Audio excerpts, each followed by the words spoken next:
Rising Suns Academy.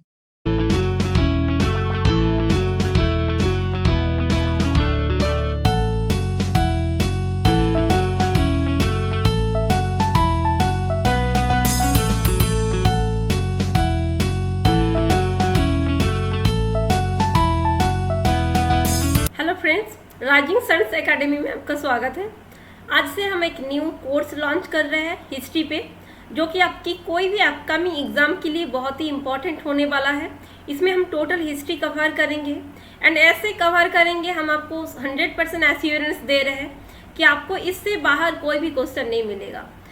हम ऐसे discuss करेंगे, पहले हम वन लाइनर पढ़ेंगे इसका, then after 2 classes I will give a discussion doubt section class also. ठीक है, तो उसमें हम क्या करेंगे, हमने जो कुछ भी पढ़ा अपने प्रीवियस लेक्चर में उसका हम एक क्विज लाएंगे एंड सैम्पल कॉपी रहेगा वो, जैसे कि आपका प्रीवियस ईयर में पूछा गया है ऐसे क्वेश्चन मैं वहाँ पे ऐड करूँगी ताकि आप अपनी परफॉर्मेंस को बूस्ट कर सके। जो भी अपने पढ़े हैं आपको चीज़ें अच्छे से इन डेप्थ और याद आ जाए। ठीक है, तो देख लेते हैं हमारा सिलेबस। उसके पहले ये जानना जरूरी है कि हम क्या क्या चीज़ें पढ़ने वाले हैं। ठीक है, तो चलिए देख लेते हैं। सो फर्स्ट हमें हिस्ट्री को हम 3 पार्ट में बांटते हैं हमारी एग्जाम पर्सपेक्टिव से। तो उसमें हमें पता है कि हमें सबसे ज़्यादा कौन सा पार्ट आता है हमारी एग्जाम में, वो होता है मॉडर्न हिस्ट्री का। ठीक है, और देन हमें मिडियल और एंशिएंट हिस्ट्री भी पढ़ना है। तो जो एंशिएंट हिस्ट्री है, एंशिएंट हिस्ट्री का आप मान के चलिए आपको जनरली अगर 20 मार्क्स का हिस्ट्री में आता है तो 3 से 4 मार्क्स आपको एंशिएंट हिस्ट्री में मिल जाता है। अगर मार्क्स परसेंटेज जैसे कि रेलवे में मीडियम हिस्ट्री से आपको काफ़ी सवाल मिल जाता है, अब मान के चलिए कि 5 से 7 क्वेश्चन आपको मिल जाएगा। एंड मॉडर्न हिस्ट्री और स्पेसिफिकली एक आता है हमारा Indian national movement.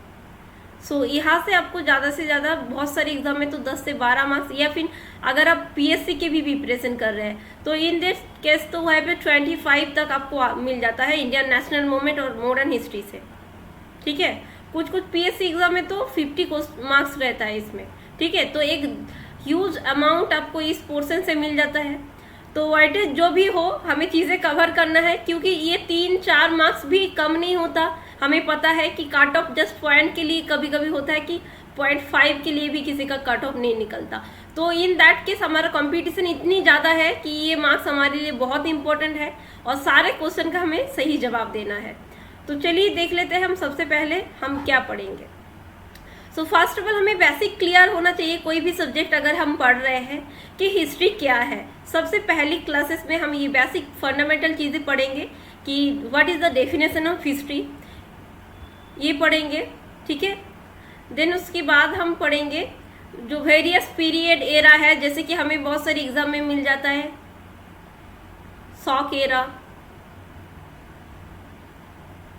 Gupta era, ये सब हमें मिल जाता है। तो हमें ये सब पूरा डिटेल्स देखना है जितने भी है। और उसके बाद एक चीज़ें हमें काफ़ी टाइम हमें मिल जाता है कि बीसी और एडी क्या है। ठीक है, तो ये मैं आपको जिस्ट में यहाँ पे एक समझा देती हूँ। जैसे कि हमारा जो टाइम लाइन है उसे हम 0 मानते हैं। 0 कब माना जाता है, जब जीसस क्राइस्ट का बर्थ हुआ। तो उसके पहले जो भी टाइम लाइन हुआ था उसे बिफोर क्राइस्ट बोलते हैं, या फिर जिसे बीसी बोलते हैं। और उनके जन्म के बाद जो हुआ है उसे हम बोलते हैं एडी, या फिर जिसका फुल फॉर्म क्या है, एनो डोमिनियो। ठीक है, ये बोला जाता है। उसके बाद हम इसी क्लास में क्या पढ़ेंगे, सोर्सेस ऑफ हिस्ट्री। तो हमें पता है कि हिस्ट्री की सोर्सेस, यहाँ पे भी हम हिस्ट्री को 3 पार्ट में डिवाइड करते हैं। एक आता है प्री हिस्टोरिक पीरियड, जिस टाइम में माना जाता है कि हमें कोई सोर्स नहीं मिला है, कोई रिटन बुक वगैरह उस टाइम नहीं था, या फिर अगर है भी तो उसे हम पढ़ नहीं पाए हैं, तो समझ नहीं पाए हैं, ऐसे अल्फाबेट में लिखा हुआ था, तो उस टाइम को प्री हिस्ट्री हो जाता है। उसके बाद आता है प्रोटो हिस्ट्री,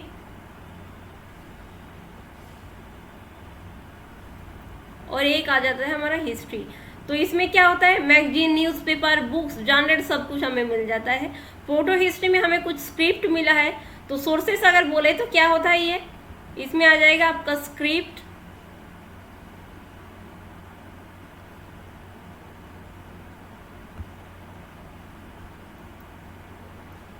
मोनूमेंट्स, इवन आपका आ जाएगा कॉइन्स भी।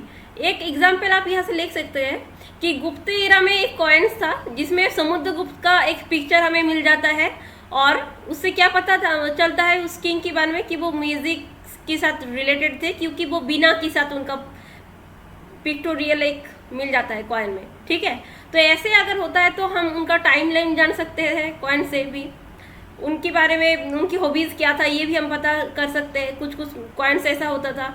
उसके बाद तो हमें बुक्स, नोवेल, जर्नल ये सब मिल जाता है।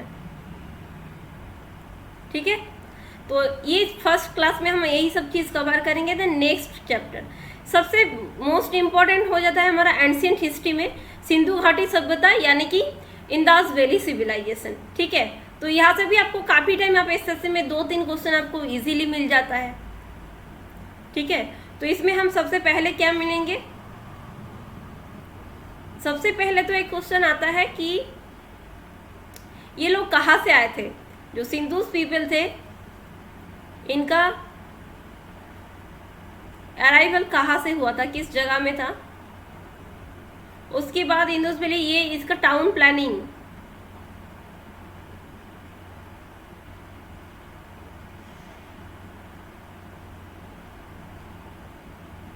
टाउन प्लानिंग इनका कैसा था।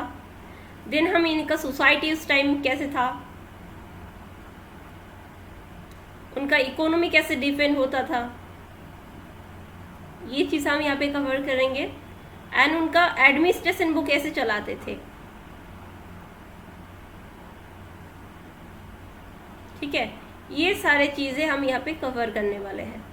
एंड उसके बाद पूरा हम देखेंगे कि इनका अगर डाउनफॉल हुआ तो डाउनफॉल क्यों हुआ था, क्यों ये जो सभ्यता है ये विनाश क्यों हो गया था इसका, तो इसका कॉजेस हम कुछ पढ़ेंगे। तो डिटेल्स जितना भी इसके लिए जरूरी है पूरा हम इस पे कवर करेंगे। देन ये 2 चैप्टर कवर हो जाएंगे, उसके बाद हम इसका एमसीक्यू टेस्ट लेके आएंगे और हम ऐसे सवाल ऐड करेंगे जो आपकी प्रीवियस ईयर में आ चुका है। देन नेक्स्ट क्लास में हम वैदिक एरा को पढ़ेंगे। जैसे 2 पार्ट में हम इसको भी डिवाइड किए हैं। एक आ जाता है ऋग वैदिक एरिया या फिर अर्ली वैदिक एरिया एंड लेटर वैदिक एरिया। इस ऋग वैदिक एरिया भी बोलते हैं हम, या फिर हम क्या बोलते हैं,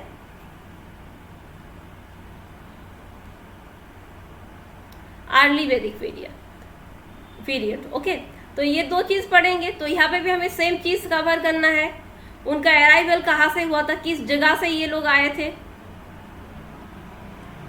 उसके बाद हम इनका सोसाइटी पढ़ेंगे, इनका सोसाइटी कैसे था। और यहाँ पे एक चीज आ जाता है कि एक सवाल ज्यादातर आपको मिल जाता है कि जो आर्या थे वो आर्या कौन थे। ठीक है, इस वर्ड को रिलेटेड भी कुछ कुछ थियोरीज आ जाता है, तो सारे थियोरीज हम यहाँ पे डिस्कस करेंगे।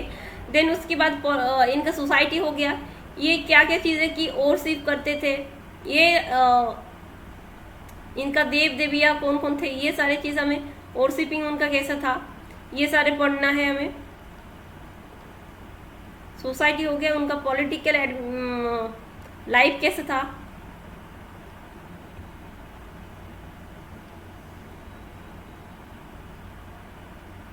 ठीक है, पॉलिटिकल लाइफ हमें देखना है। और एक चीज दोनों जगह में आपको स्पेशली कवर करना पड़ेगा, द कंडीशन ऑफ वोमेन। ठीक है, और लेटर वैदिक पीरियड में हम यही सेम चीज कवर करेंगे यहाँ पे भी। ठीक है, और एक चीज और आ जाता है कि कास्ट सिस्टम। तो ये सारे चीज हम यहाँ पे कवर करेंगे। इसके अलावा भी और जो कुछ खास चीज आता है, काफी आईबी के एग्जाम में, बाकी एग्जाम में भी दिख जाता है, जैसे कि पुराणस के बारे में, पुराण और वेद का जितने भी सारे पार्ट्स थे उनके बारे में, साम वेद, अथर्व वेद, उनके बारे में इन डेप्थ हम यहाँ पे डिस्कस करेंगे, ताकि इस चैप्टर से कोई भी क्वेश्चन अगर एग्जाम में मिले तो आपका मिस ना जाए। ठीक है, उसके बाद देखिए नेक्स्ट क्लास में हम पढ़ेंगे 16 महाजनपद। ठीक है, तो 16 महाजनपद सबसे पहले तो हमें 16 महाजनपद का नाम जानना है। ठीक है, उनकी पास उनका पास्ट में वो कौन सी लोकेशन में थे, फर्स्ट लोकेशन जानना है, उनका प्रेजेंट जानना है, और कुछ इंपॉर्टेंट पॉइंट जानना है इनके बारे में, जैसे कि चेदी उस टाइम रिपब्लिक था, ठीक है, जो चेदी था इट वाज अ रिपब्लिक। तो ऐसे ही और कुछ इंटरेस्टिंग फैक्ट हम जानेंगे जो कि एग्जाम पर्सपेक्टिव से एग्जाम इम्पोर्टेंट हो। देन नेक्स्ट देखिए, नेक्स्ट हम पढ़ेंगे राइज ऑफ मगध, और मगध में उस टाइम हमें 3 इंपॉर्टेंट डायनेस्टीज मिल जाता है जिनके बारे में हमें जानना है इन ब्रीफ। एक आ जाएगा हरियांक डायनेस्टी सबसे पहले, उसके बाद हमारा आ जाएगा शिशुनाग डायनेस्टी, नंद डायनेस्टी, और एक चीज आपको यहाँ पे याद रखना है, जो नंद डायनेस्टी था ये इसका मेंशन हमें पुराण में मिलता है, विष्णु पुराण में हमें नंद डायनेस्टी का मेंशन मिलता है। तो इनके बारे में हम ब्रीफ में थोड़ा पढ़ेंगे, बहुत इंपॉर्टेंट नहीं है, ये चीजें हम कवर करेंगे। Then next rise of Jainism, ठीक है, ये हम पढ़ेंगे यहाँ पे। तो ऑब्वियसली हमें जैनिज्म अगर पढ़ेंगे तो हमें क्या पढ़ना है सबसे पहले, अबाउट महावीर, ओके, तो उनके बारे में पढ़ना है। एंड ये हम थोड़ा डेप्थ पढ़ेंगे क्योंकि उनकी लाइफ के बारे में हमें जानना बहुत ज़रूरी है, क्योंकि काफ़ी टाइम हमें एग्ज़ाम में देखते हैं कि उनकी वाइफ का नाम आ जाता है, कभी कभी उसका उनके चिल्ड्रन का नाम दे देते हैं, तो उनका एंसिस्टर ओरिजिन हमें पता लगना है। तो इसीलिए हम उनका लाइफ रिलेटेड जितने भी क्वेश्चन बन सकता है वो हम कवर कर देंगे। देन उनके बाद हम पढ़ेंगे जॉनिज्म के बारे में, जॉनिज्म की प्रिंसिपल पढ़ेंगे, ठीक है, और जैसे कि इसका 2 सेक्ट थे अलग अलग, ठीक है, जो कि हमें पता है क्या क्या थे, वो 2 सेक्ट में डिवीजन हो गया था उनका, एक था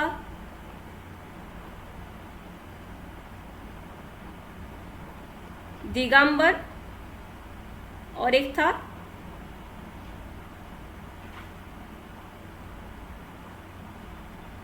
सिदंबर। तो ये सब हम पढ़ेंगे, और इसके साथ इस टाइम कुछ जैनिज काउंसिल हुए थे उनके बारे में पढ़ेंगे, ठीक है, और क्या था, जॉनिज्म का स्प्रेड कहाँ हुआ था, इनका स्प्रेड, इन्फ्लुएंस देखेंगे, कंट्रीब्यूशन क्या था इनका। तो कंट्रीब्यूशन में एक चीज तो साफ है, ये सब क्यों आया था, जैनिज्म आज बुद्धिज्म इसीलिए आया था क्योंकि उस टाइम जो कस्ट प्रेजुडिस था वो बहुत ज़्यादा चल रहा था दलित, तो उस टाइम इन्होंने एक सोशल रिफॉर्म टाइप लाए थे और जो दलित थे उनको एक जगह दिलाए थे उन्होंने समाज में, ठीक है। चलिए नेक्स्ट देखिए, नेक्स्ट क्लास में हम पढ़ेंगे महावीर हो गया प्रीवियस लेक्चर में, तो उसके बाद हम पढ़ेंगे अबाउट सिद्धार्थ गौतम,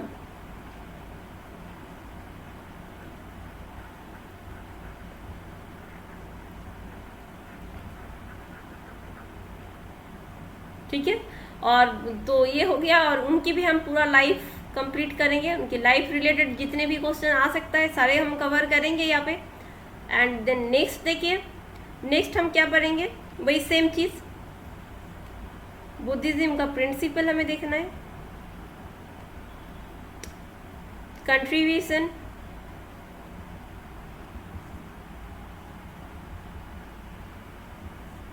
स्प्रेड,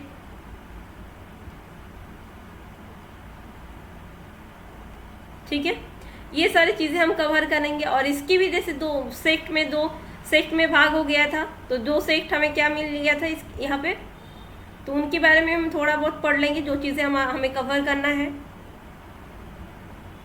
जिन्हें हम क्या बोलते हैं, हिनजन एंड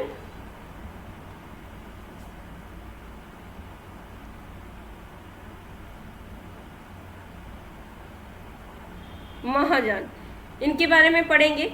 और उसके बाद स्प्रेड हो गया, तो ये सारे चीज़ें हम क्लियर करेंगे यहाँ पे।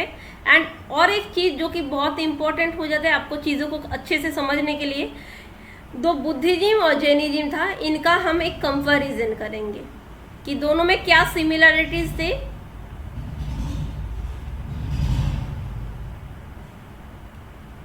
और क्या डिफरेंसेस थे।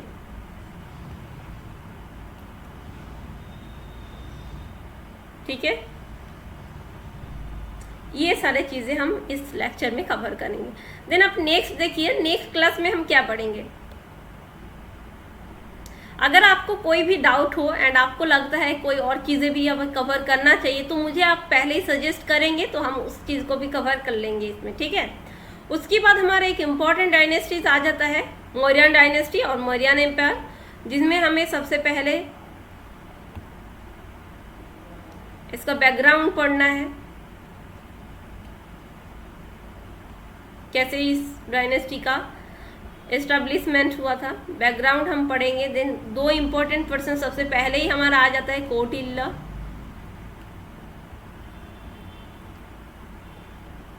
या फिर जिनका दूसरा नाम क्या था, विष्णुगुप्त, राइट। तो विष्णुगुप्त या कौटिल्य के बारे में हम पढ़ेंगे पे। अगर बैकग्राउंड पढ़ेंगे तो वहीं पे आ जाएगा। देन फर्स्ट रूलर थे हमारी चंद्रगुप्त मौर्य,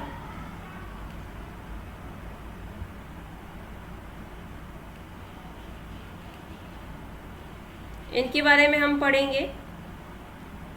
देन इस और एक चीज है, उसके बाद कौन आया था, इनके पुत्र आया था Bindusara and then the great Ashoka. तो ये क्लास हमारा लेक्चर थोड़ा बड़ा होगा, मे भी अगर हमें लगा तो 2 पार्ट में हम इसे कर देंगे। तो यहाँ पे पूरा हम इस डायनेस्टी के बारे में डिस्कस करेंगे और साथ ही साथ में हमें और एक चीज़ यहाँ पे क्या कवर करना है, इसी टाइम पे हमें अलेक्जेंडर मिले थे तो अलेक्जेंडर के बारे में भी हम थोड़ा बहुत पढ़ेंगे यहाँ पे,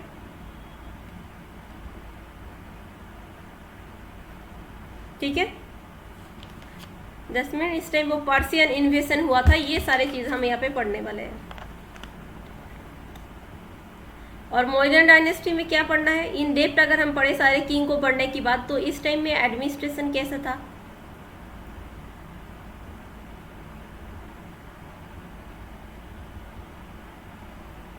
सोसाइटी कैसा हुआ करता था,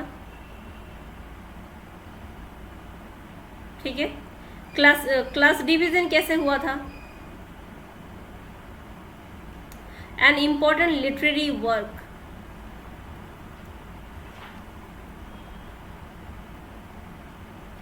और यहाँ पे पता है एक चीज सबसे ज्यादा आता है कि कौन सी बुक से हमें कौन सा चीज मिलता है। जैसे कि जो क्लासेस थे, 7 क्लासेस थे इस टाइम पे, तो ये 7 क्लासेस का मेंशन हमें किस बुक्स में मिल जाता है, ठीक है, मेघासनिक के इंडिका से हमें मिलता है। तो ये सारी चीजें हम यहाँ से पढ़ेंगे, ठीक है। अब देखिए पोस्ट मौर्यन एम्पायर, तो पोस्ट मौर्यन एम्पायर हमें ऐसा ही पढ़ना है। तो इस टाइम कौन कौन आ जाएगा, कुछ इम्पोर्टेंट डायनेस्टीज आए थे जैसे कि सुंगा डायनेस्टी,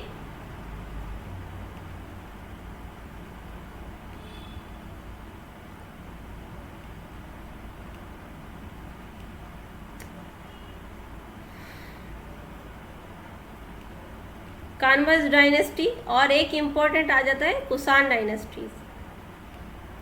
कुषाण डायनेस्टी का बेस्ट रूलर कौन थे, कनिष्क, जिन्होंने शक एरा का प्रवर्तन किए थे। कब, 78 BC में, ओके। तो ये सारे चीज इस क्लास में हम कवर करेंगे। उसके बाद देखिए नेक्स्ट क्लास में हम संगम एज पढ़ेंगे और इसमें स्पेशली हमें साउथ का कुछ किंगडम देखने मिलता है, ठीक है। तो सबसे पहले इस टाइम का सोर्सेस क्या था हम ये देखेंगे, ओके। देन यहाँ के जो किंग्स थे उनका एक ब्रीफ हिस्ट्री हम पढ़ेंगे,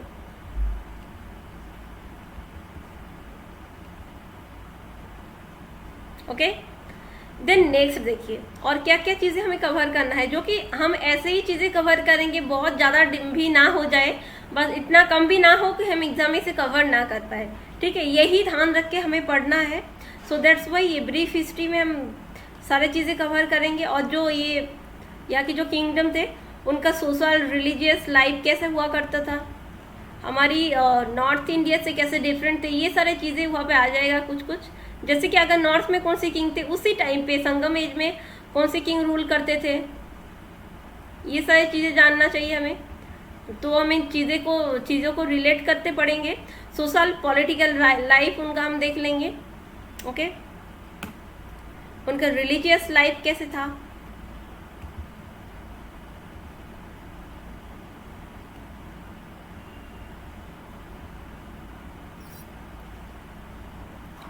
उनका इकोनॉमी कैसा था, ये सारे चीज़ हम यहाँ पे कवर अप करेंगे। उसके बाद देखिए नेक्स्ट क्लास में हम गुप्ता एज पढ़ेंगे, जो कि हमारा जिसे गोल्डन एज भी बोला जाता है। ठीक है, तो गुप्ता एज में सबसे पहले आता है जो श्रीगुप्त थे, उन्होंने इस डायनेस्टी का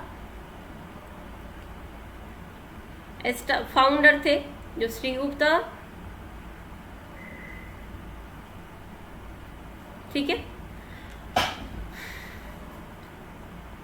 और जो चंद्रगुप्त द्वितीय थे वो इस डायनेस्टी के बेस्ट किंग हुआ करते थे। तो ऑब्वियसली गुप्त पीरियड जो है एक इम्पॉर्टेंट पीरियड हो जाता है। इसका हम सबसे पहले जो इम्पोर्टेंट है वो पढ़ेंगे, इसका एडमिनिस्ट्रेशन।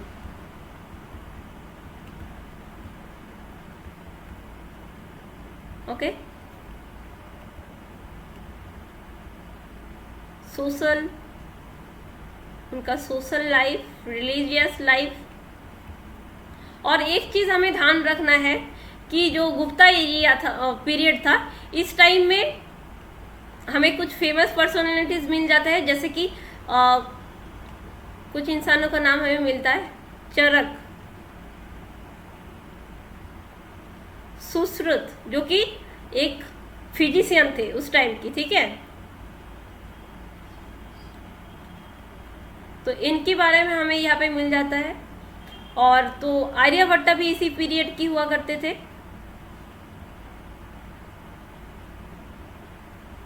तो हमें ये लिटरेरी वर्क, यहाँ पे साइंस एंड टेक्नोलॉजी, इन सारे इंपॉर्टेंट पर नवरत्न जो थे, ठीक है, इनकी सारे नाम, इनकी लिटरेरी वर्क, ये सब हम यहाँ पे कवर करेंगे। इसीलिए इसे गोल्डन एरिया बोला जाता है, क्योंकि बहुत पॉपुलर और फेमस इसीलिए थे क्योंकि इस टाइम फिजिशियन थे, ग्रामर लिखे थे पनीनी ने फर्स्ट टाइम। ये सारी चीज़ें हमें यहाँ पे मिलता है। देन नेक्स्ट हम आ जाएंगे साउथ इंडियन कुछ एम्पायर के बारे में। और यहाँ पे हमें आर्ट एंड कल्चर का एक बहुत ज़्यादा राइज हमें देखने को मिलता है। तो सबसे पहले हम यहाँ पे पल्लवस के बारे में पढ़ेंगे। ठीक है, उसके बाद राष्ट्रकूट देख लेते हैं एकदम ब्रीफ में कौन कौन सा डायनेस्टीज यहाँ पे आ रहा है। ठीक है, राष्ट्रकूट, उसके बाद चोला किंगडम के बारे में पढ़ना है, और एक नेक्स्ट आ जाएगा चालुक्यस।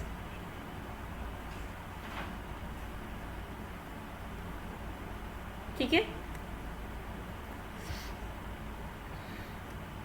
और दो हमें यहाँ पे साउथ इंडिया एंड हमारा नॉर्थ इंडिया का एक डिफरेंस क्रिएट करना है।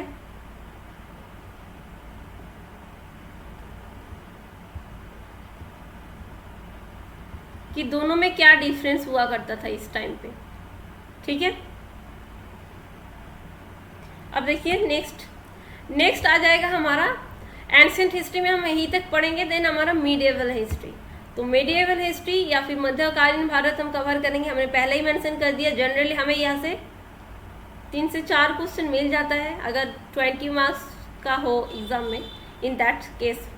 ठीक है, जैसे देखिए अब फर्स्ट में हम एक क्लास लेंगे जिसमें हम एक ब्रीफ हिस्ट्री पढ़ेंगे राजपूत किंगडम के बारे में, या अर्ली मेडिएवल पीरियड का होगा। ठीक है, और इस टाइम हमें पता है कि अरब कन्क्यूस्ट हुआ था 712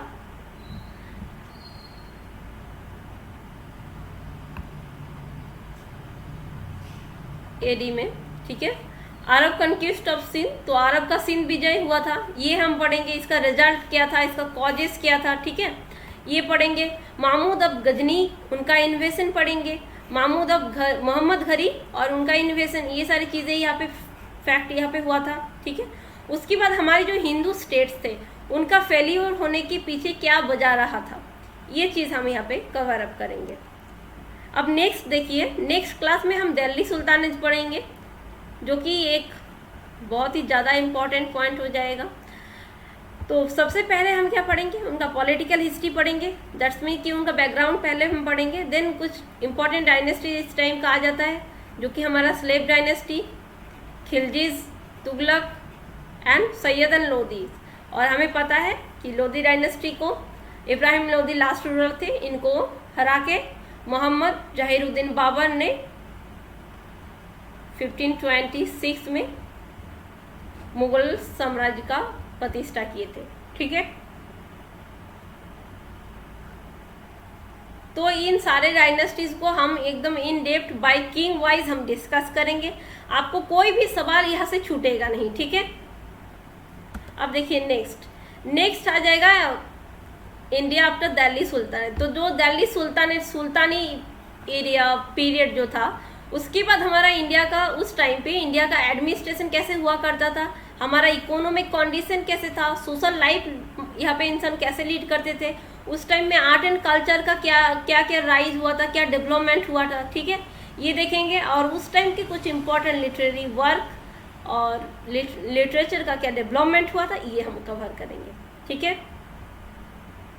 इतना डेप्थ आपको पढ़ाया जाएगा, आप एकदम बेफिक्र हो कि अगर आप कोई दूसरा सोर्स भी ना फॉलो कर रहे हैं, आपको कॉन्फिडेंटली मैं बोल सकती हूँ कि आप ये सारे चीज़ें आपको यहीं से मिल जाएगा। उसके बाद देखिए, उसके बाद हम आ जाएंगे भक्ति मोमेंट में। ठीक है, तो भक्ति मोमेंट में हम क्या देखेंगे, सबसे पहले तो राइज हम देखेंगे क्यों आया था, कॉजेस फॉर भक्ति मोमेंट। देन स्प्रेड, इसका भक्ति मोमेंट का स्प्रेड कहाँ हुआ था इंडिया में, और उसका कुछ टर्म आ जाता है जैसे कि सूफीज़म आ जाता है, सूफीज़म का हम डेवलपमेंट देखेंगे इंडिया में। भक्ति सेंट्स, कुछ सेंट्स के बारे में हमें यहाँ पे पढ़ना पड़ेगा, जैसे कि शंकरादेव है, रामानुजन एंड कुछ इंपॉर्टेंट सेंट के बारे में हम यहाँ पे पढ़ेंगे। देन उसके बाद Ramanand, Kabir, Guru Nanak and there teaching. तो ये फेमस पर्सनैलिटीज़ है, इनके बारे में हम पढ़ेंगे। एंड उसके बाद पर्टिकुलरली कुछ प्लेसेस के लिए हम पढ़ेंगे, जैसे कि भक्ति मोमेंट बंगाल में कैसा था, महाराष्ट्र में कैसा था, और जो भक्ति मोमेंट था ओवरऑल इसका इन्फ्लुएंस क्या था या इसका इम्पोर्टेंस क्या था। ठीक है, अब देखिए नेक्स्ट क्लास में हम आ जाएंगे मुगल पीरियड। सबसे रिच पीरियड था हमारा इंडिया की हिस्ट्री में। ठीक है, तो सबसे पहले तो हम बैकग्राउंड या फिर पॉलिटिकल हिस्ट्री देखेंगे मुगल पीरियड के पीछे। उसके बाद बाबर के बारे में हम पढ़ेंगे, सारे किंग वाइज हम पढ़ते जाएंगे यहाँ पे।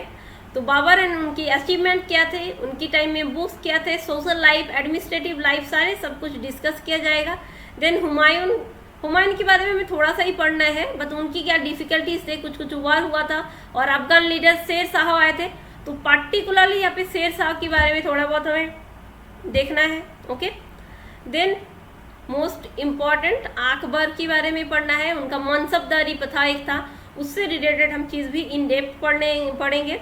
उसके बाद जहांगीर एंड शाहजहां, ज़्यादा नहीं, आपको थोड़ा बहुत कवर करना है ये चीज़। ठीक है, औरंगजेब एंड उसके बाद आ जाएगा, लगभग डिक्लाइन हो गया था, बट हम देखे हैं कि हमारे जो सिपाही म्यूटनी हुआ था टिल 1856, हम Bahadur Shah second,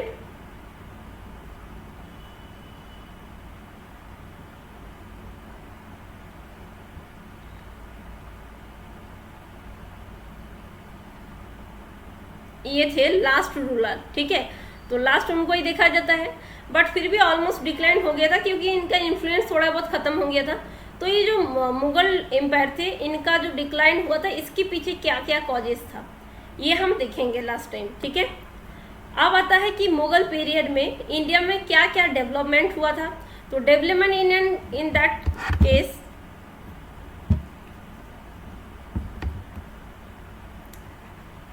art and culture में क्या डेवलपमेंट हुआ था,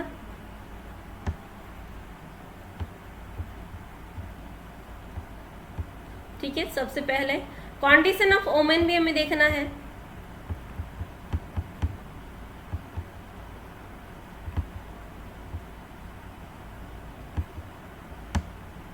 ठीक है, और एक चीज जैसे कि मुगल एम्पायर था, तो हिंदू लोगों का जो कंडीशन वहां पे हुआ करता था वो कैसा था, उनके ऊपर कौन कौन सा कर लगाया गया था। ठीक है, ये सब देखना है। और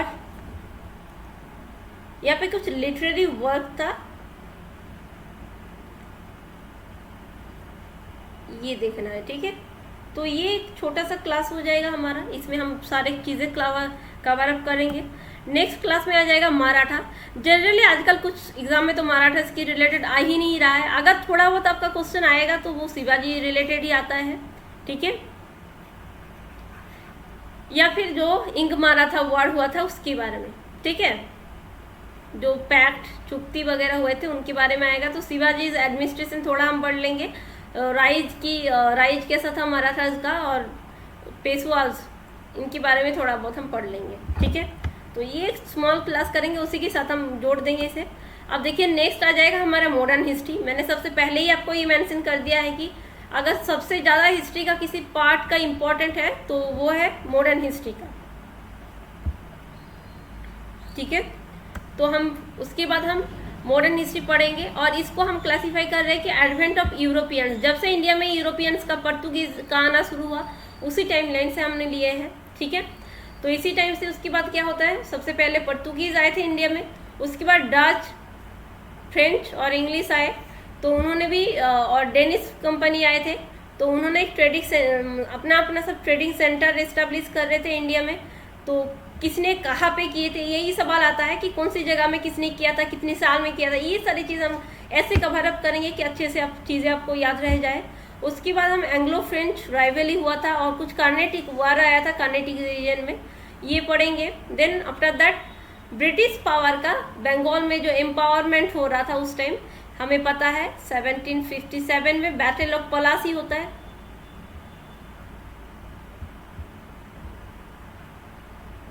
उसके बाद ब्रिटिश पावर एस्टेब्लिशमेंट हो जाता है। तो उस टाइम क्या था, ये कॉलोनियल रूल चल रहा था, या फिर जिसे हम कंपनी में रूल भी बोलते हैं। तो उनका एडमिनिस्ट्रेटिव रिफॉर्म्स कैसा था, इकोनॉमिक रिफॉर्म्स कैसा था, एजुकेशनल रिफॉर्म्स, सोशल रिफॉर्म्स क्या क्या उन्होंने किए थे। तो बहुत सारे यहाँ पे एक्ट एंड उनका प्रोविज़न आ जाएगा, वो हम डिटेल्स में डिस्कस करेंगे। और साथ ही में हमें ये सब चीज़ भी जानना है कि कौन सी गवर्नर जनरल ने किए थे। तो कुछ इंपॉर्टेंट आ जाएगी यहाँ पे कुछ गवर्नर जनरल के नाम, जैसे कि Warren Hasting, lord Cornwallis, lord Wellesley, उनका टाइम लाइन, उनके टाइम में क्या क्या इंपॉर्टेंट इंसिडेंट हुआ था, ये सब चीज़ हम पढ़ेंगे। Lord Hastings, William Bentinck and lord Dalhousie, ठीक है। सबके बारे में हमें एक एक के बारे में एकदम इन डेप्थ पढ़ाया जाएगा, यहाँ पे आपको कोई दिक्कत नहीं होगा समझने में। एंड बीच बीच में हम एक डाउट सेशन भी रखेंगे, ताकि अगर आपको कोई भी डाउट हो तो आप हमें बता सके। अब नेक्स्ट देखिए, उसके बाद आ जाएगा हमारा फ्रीडम स्ट्रगल से related, the great revolt of 1857, ठीक है। सबसे पहले नेचर ऑफ द रिवोल्ट पढ़ेंगे, causes of the revolt, course of the revolt, और यहाँ पे कुछ चीज़ें आता है कि हिस्टोरियन ने क्या किसने क्या बोला था, ये सारी चीज़ भी कुछ इंपॉर्टेंट हो जाता है। अब इसका फेल्यूर होने की वजह से फेल्यूर क्यों हुआ था ये जानना जरूरी है, और जितने भी लीडर थे रीजन वाइज वो भी हमें पढ़ना है, और इसका क्या इम्पेक्ट हुआ था इंडियन हिस्ट्री में ये हमें देखना है। देन नेक्स्ट देखिए, हमें पता है कि जब 1857 का वॉर हुआ तब तक यहाँ पे कॉलोनियल एज चल रहा था या फिर ब्रिटिश रूल चल रहा था। But after the revolt of 1858 में क्वीन एलिजाबेथ ने एक डिक्लेरेशन की, उसके बाद क्या हुआ, क्राउन रूल एस्टेब्लिशमेंट हुआ, ठीक है। और ये घोषणा पत्र कब किया गया था, ये नवंबर में किया गया था 1858 में, ओके। तो उसके बाद हमारी इंडिया का क्या सोशियो रिलीजियस रिफॉर्म किया गया था, क्योंकि ब्रिटिश लोग बहुत सारे रिफॉर्म्स लाए थे इस टाइम। जैसे कि इस टाइम क्वीन एलिजाबेथ इंडिया को अपना देश घोषणा कर दिए थे, उनको भारत साम्राज्ञी ऐसा बोला गया था। तो ऑब्वियसली वो जो भारत की जनगण थे उनके प्रति थोड़ा अपना रेस्पॉन्सिबिलिटी दिखाने के लिए उन्होंने बहुत सारे रिफॉर्म्स लाए थे। तो ये सारे रिफॉर्म्स हम यहाँ पे कवर करेंगे। देन नेशनल कांग्रेस, यहाँ पे बहुत सारी चीज़ें इंपॉर्टेंट फैक्ट आ जाता है, लिंक आपको थोड़ा करना पड़ेगा। जैसे कि सबसे पहले 1885 में किसकी प्रयास में हुआ था, एक रिटायर्ड सिविल सर्वेंट थे जो कि थे एलन ऑक्टेवियन ह्यूम। ये एक ब्रिटिश सिविल सर्वेंट थे जो कि रिटायर हो चुके थे। तो उन्हें लगा कि ये जो राइजिंग, ये रिवोल्ट हो रहा है, तो जो इंडियंस है उनका जो भी एंगर है, उनका जो भी वो जो भी नाराजगी है उनका, तो वो राइज करने के लिए एक ऑप्शन उनके पास होना चाहिए कि वो एक अच्छी तरीके से ब्रिटिश के साथ डील करें और ब्रिटिश लोगों को पता चले कि इनके बीच चल क्या रहा है, ठीक है। तो इसीलिए उन्होंने क्या किया था, ये सेफ्टी वाल्व थ्योरी का इंट्रोड्यूस किया,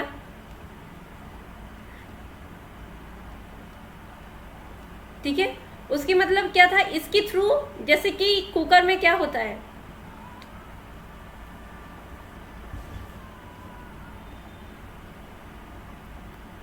इसके थ्रू क्या किया जाता है, कुकर में जैसे कि वेपर बाहर निकलता है, ऐसे ही जो इंडियंस की एजिटेशन थे वो बाहर निकल जाएगा इसके थ्रू। और वो क्या था, इंडियन नेशनल कांग्रेस। तो इसके एस्टेब्लिशमेंट हुआ था, और कब हुआ था ये, 1885 में। कहाँ पे हुआ, फर्स्ट सेशन इसका हुआ था बॉम्बे, गोकुलदास तेजपाल संस्कृत कॉलेज में। और इसका फर्स्ट प्रेसिडेंट थे WC बनर्जी, ठीक है। ये भी आपको याद रखना है। और एक चीज याद रखना है कि उस टाइम गवर्नर जनरल कौन थे, सॉरी वाइस रॉय थे। तो उस टाइम वाइस रॉय कौन थे,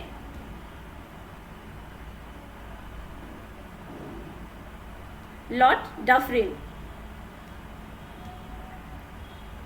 देन इसके बारे में पूरा हम डिटेल, सारे सेशंस, उनकी प्रेसिडेंट, क्या क्या उनके ऑब्जेक्टिव थे, ये सारी चीजें हम यहाँ तक कवर करेंगे।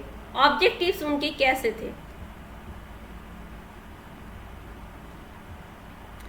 1905 तक यहाँ पे डिस्कस करेंगे इस लेक्चर में। देन नेक्स्ट लेक्चर आ जाएगा, क्योंकि हमें पता है जो सूरत स्पिरिट हुआ था 1907 में, उसमें मॉडरेट और एक्सट्रीमिस्ट दो फेज हो जाता है। तो ये सूरत सेशन हुआ था, या फिर जिसे हम सूरत स्पिरिट बोलते हैं,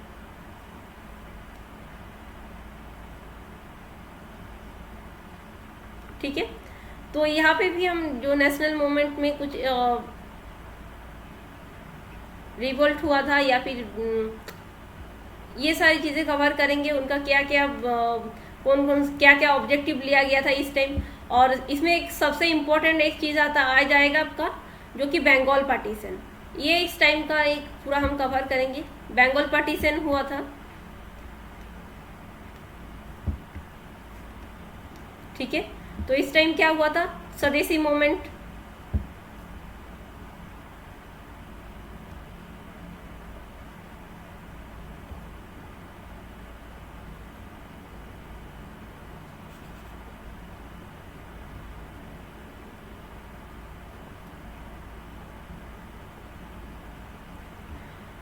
और 1916 तक जितने भी इम्पोर्टेंट इवेंट हुए वो सारे यहाँ पे डिटेल्स डिस्कस किया जाएगा।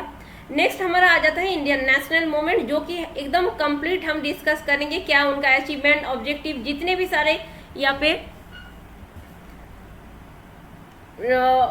मूवमेंट हुआ था। जैसे कि हमें पता है 1920 में फर्स्ट होता है नॉन कोऑपरेशन मूवमेंट, असहयोग आंदोलन जिसे हम बोलते हैं। देन उसके बाद 1922 में चौरी चौरा इंसिडेंट होता है, और इसकी वजह से इसका विड्रॉयल हो जाता है।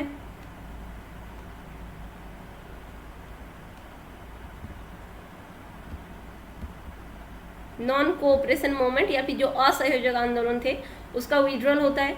देन लास्ट आपका 1930 में क्या होता है, सिविल डिसओबीडेंट मूवमेंट, जिसे आईन अमान्य आंदोलन भी बोला जाता है। डांडी मार्च बहुत इंपॉर्टेंट फैक्ट है इस टाइम का।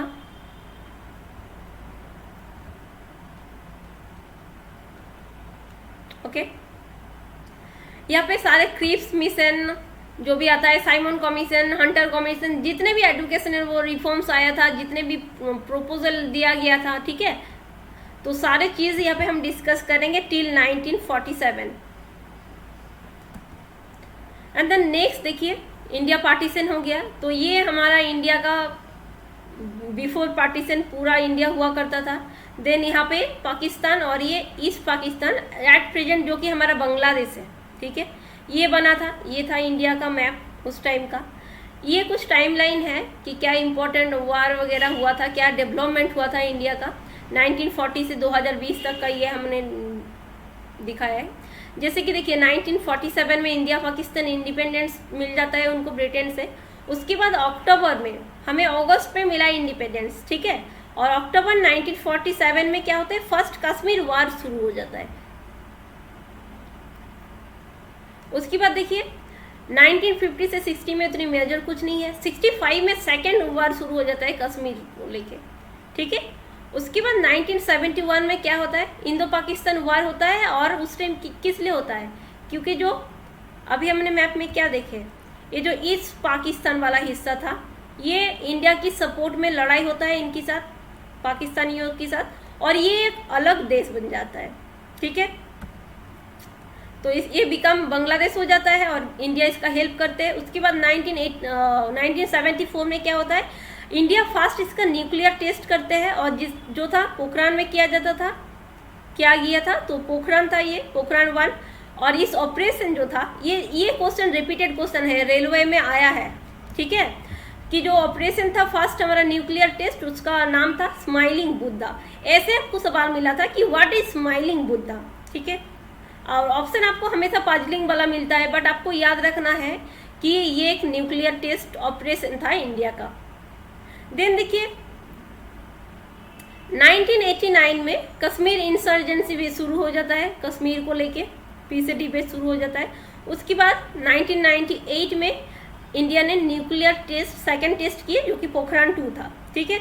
और एक चीज़ था इसी टाइम, क्योंकि हमेशा इंडिया जब से पार्टीशन हुआ है, इंडिया और पाकिस्तान के बीच एक लड़ाई चलता रहता है दोनों में, ठीक है। तो पाकिस्तान भी इंडिया का डेवलपमेंट देख के पाकिस्तान ने भी एक न्यूक्लियर टेस्ट किया जिसका नाम था छागाई, ठीक है। और उस टाइम एक न्यूक्लियर ना यूज करने का टेंडेंसी चल रहा था, पर न्यूक्लियर वेपन डेवलप ना करने का CBDT पैक्ट चल रहा था, बट इंडिया ने उससे साइन नहीं किया।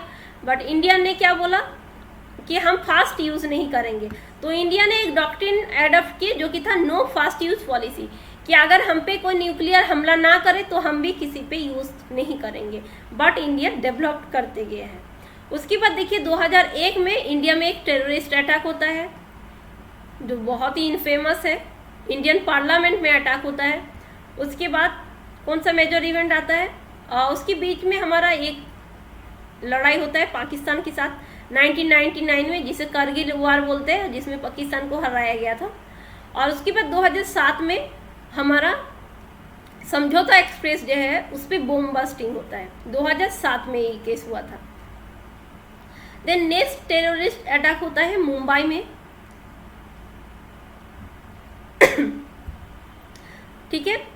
उसके बाद लास्ट अभी रिसेंटली हमें याद है 2019 में कश्मीर में पुलवामा में एक अटैक होता है जिसमें हमारा 40 सिपाही मारा जाता है, 40 सिपाही मारा जाता है। और इस दिन को कब हुआ था, ये 14 फरवरी के दिन, ठीक है। तो अभी तक ये टेररिस्ट अटैक हुआ था और ये सारे डेवलपमेंट हो गए, ठीक है। तो ये सारे हमारी कोर्स में हम कवर करने वाले हैं। अगर आपको सेशन अच्छा लग रहा है कि ये इम्पोर्टेंट होने वाला है, और अगर आपको अच्छा कोर्स अच्छा लग रहा है, इसका मार्क्स कि आपको अपकमिंग एग्जाम में ये आपको हेल्प करेगा बहुत ज़्यादा, तो आप ये कोर्स ज्वाइन कर सकते हैं। हमारा गारंटी है कि आपको इसके बाहर कुछ भी नहीं पढ़ना पड़ेगा, क्योंकि सारे चीज़ें हम NCERT और बहुत सारे बुक्स से हम कवर अप करके इसमें ज्वाइन करें। उसका एक समारी फॉर्म में पढ़ाया जाएगा, बीच में इसमें आपका टेस्ट भी लिया जाएगा, ताकि आप अपनी परफॉर्मेंस को और ज़्यादा बूस्ट कर पाए, ठीक है।